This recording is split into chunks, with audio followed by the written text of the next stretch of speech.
First of all, I'm extremely worried about my mom. This year has been a turbulent one for the family, and I think her fragile psyche might just break.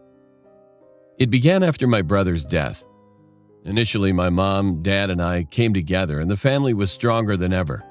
But as time went on, life got busy and the divide ensued. Mom craved constant emotional support, but it became overwhelming, and Dad was always tired from work and he was still grieving at the loss of his son, so it became too much to handle. After that, Mom began cutting herself and threatening her own suicide as a last-ditch effort to win my father's love and affection. But it was futile. With the signing of a few papers, a 20-year marriage evaporated.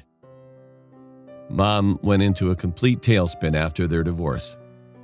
She stopped cooking, stopped cleaning, stopped bathing, and stopped talking. Everything was stopped. We lived in a house of silence until the nighttime when I could hear her howls of heartbreak echo through the home.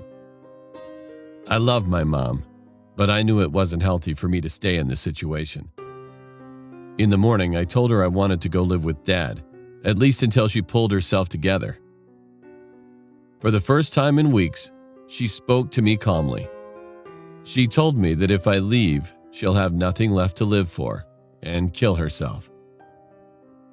She was self-possessed, but her eyes were glancing.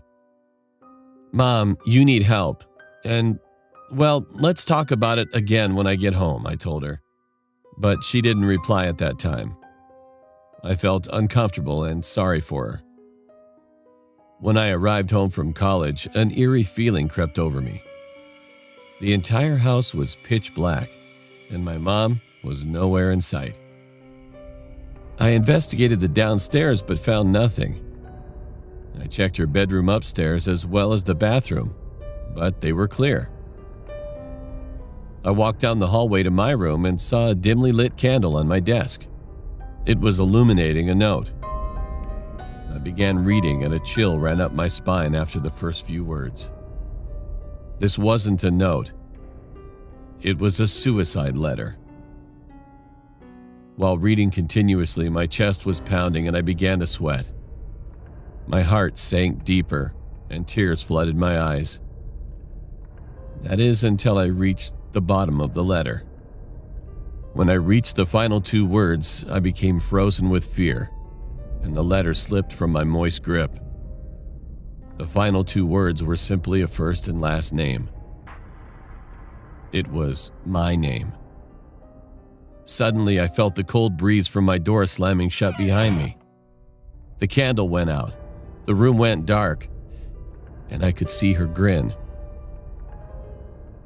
That was the last.